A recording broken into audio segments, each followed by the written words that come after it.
नमस्कार दोस्तों। दिल्ली के ऐतिहासिक अरुण जेटली स्टेडियम में आज भारत और नामीबिया के बीच एक ऐसा मुकाबला खेला गया जिसने हर क्रिकेट प्रेमी के दिल को छू लिया। ये मैच सिर्फ रन, विकेट और स्कोरबोर्ड की कहानी नहीं था, बल्कि ये मुकाबला हिम्मत, जज्बे, सीख और अनुभव की असली परीक्षा बन गया।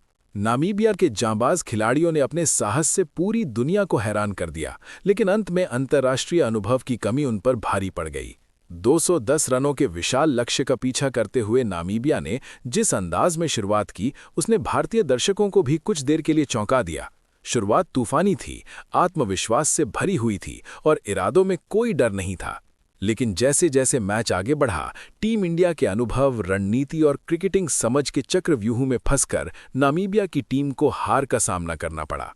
इस हार के साथ ही नामीबिया का सुपर 8 का सपना भी टूट गया और उनका टूर्नामेंट यहीं समाप्त हो गया। मैच खत्म होने के बाद जब नामीबिया के कप्तान Gerhard Erasmus post match presentation के लिए सामने आए तो उनके चेहरे पर एक अनोखा भाव दिखाई दे रहा था। वो भाव गर्व और अफसोस का मिला-जुला रूप था।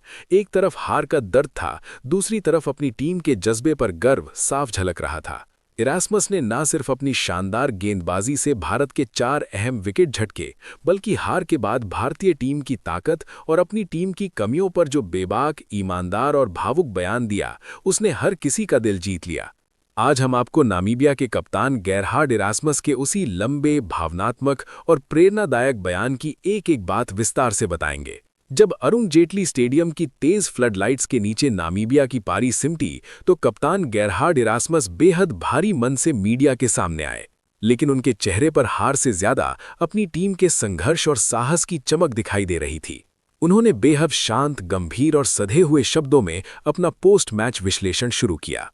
उन्होंने कहा, सच कहूं तो क्रिकेट की दुनिया में भारत जैसी सबसे ताकतवर और प्रोफेशनल टीम के खिलाफ उन्हीं के घरेलू मैदान पर हारना किसी भी कप्तान के लिए बेहद निराशाजनक और कड़वा अनुभव होता है। ये दर्द हर खिलाड़ी महसूस करता है। लेकिन आज इस हार के अंधेरे में भी मैं अपनी टीम के लिए कई उज्जवल पल देख पा रहा हूं। आज हमारी टीम ने मैदान पर दिल, दिमाग और आत्मा से खेला है। उन्होंने आगे कहा, दिल्ली की इस तपती गर्मी, भारी उमस और जबरदस्त दबाव के बीच हमारे खिलाड़ियों ने मैदान पर अपनी पूरी जान झोंक दी। मैच के शुरुआती लम्हों में जिस तरह ईशान किशन और संजू सैमसन ने हमारे गेंदबाजों पर प्रचंड प्रहार किए, उसे देखकर एक समय ऐसा लगने लगा था कि टीम इंडिया आज 250 से भी ऊपर का स्कोर खड़ा कर देगी।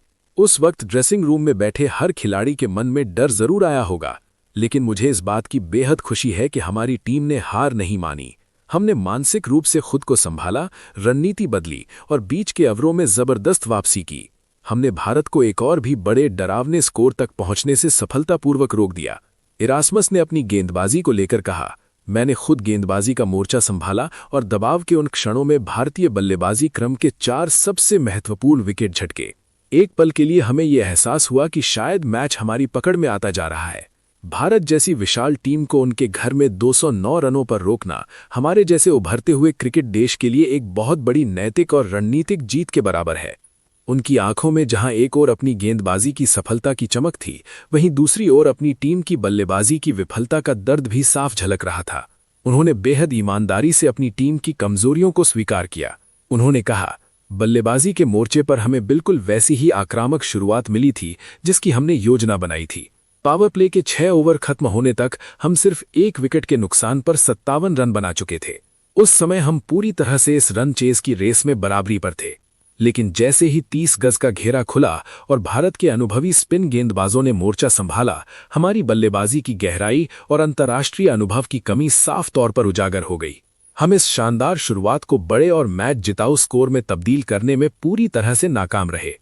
उन्होंने T20 क्रिकेट का नियम समझाते हुए कहा, T20 क्रिकेट का सीधा सा नियम है कि अगर आपको 210 रनों जैसा पहाड़ जैसा लक्ष्य हासिल करना है, तो मध्य क्रम में कम से कम 2 बड़ी और ठोस साझेदारियों की सख्त जरूरत होती है। आज हम वो साझेदारियां नहीं बना पाए। इसके साथ ही उन्होंने फील्डिंग की गलतियों पर भी खुलकर बात की। उन्होंने कहा, हमने फील्डिंग के दौरान कुछ बेहद नाजुक और अहम मौके अपने हाथों से गंवा दिए। भारत जैसी विश्वस्तरीय टीम को आप एक्स्ट्रा रन या जीवन दान देने की गलती नहीं कर सकते, क्योंकि वो हर छोटी गलती की सजा आपको बड़ी हार के रूप में जरूर देते हैं। सुपर 8 की रेस से बाहर होने के गम पर बात करते हुए इरास्मस थोड़े भावुक जरूर हुए, लेकिन उन्होंने खुद को संभालते हुए इसे एक बड़े सबक के रूप में देखा। उन्होंने कहा, सुपर 8 की गौरवशाली रेस से इस तरह बाहर होना हमारे देश नामीबिया और हमारे उन खिलाड़ियों के लिए बेहद दुखद पल है जिन्होंने इस वर्ल्ड कप के लिए अपनी आंखों में बड़े सपने सजाए थे। लेकिन हमें ये भी स्वीकार करना होगा कि भारतीय परिस्थितियों में क्रिकेट खेलना दुनिया के किसी भी खिलाड़ी के लिए आसान नहीं होता है। यहाँ की उमस भरी हवा, सूखी पिचें, शोर से गूंजता स्टेडियम और जुनून से भरा हुआ क्राउड, ये सब मिलकर एक अलग ही स्तर की मानसिक और शारीरिक चुनौती पैदा करता है। भारत के खिलाफ उनके अपने किले दिल्ली में खेलना हमारे लिए जीवन भर का अनुभव है और सीखने का बहुत बड़ा मौका है। भले ही हम मैच हार गए और टूर्नामेंट से विदा ले रहे हैं, लेकिन इस हार ने हमें वो सिखाया है जो कई बार जीत भी नहीं सिखा पाती।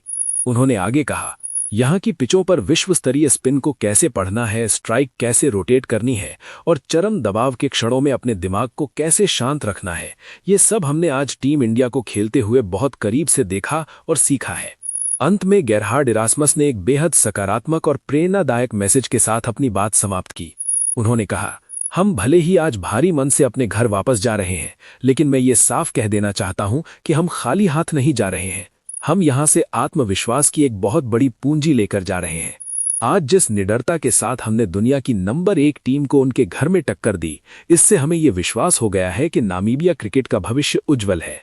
हम घर जाकर अपनी कमियों और गलतियों पर बारीकी से काम करेंगे। अगली बार जब हम किसी बड़ी विश्व स्तरीय टीम के खिलाफ मैदान पर उतरेंगे तो हमारा आत्मविश्वास और हमारी रणनीति आज से कहीं ज्यादा मजबूत होगी। भारत का तहे दिल से शुक्रिया हमें इतना प्यार और सम्मान देने के लिए। हम वादा करते हैं कि अगली बार और भी ज्यादा फौलादी जज्बे के साथ वापसी करेंगे। जय हिंद।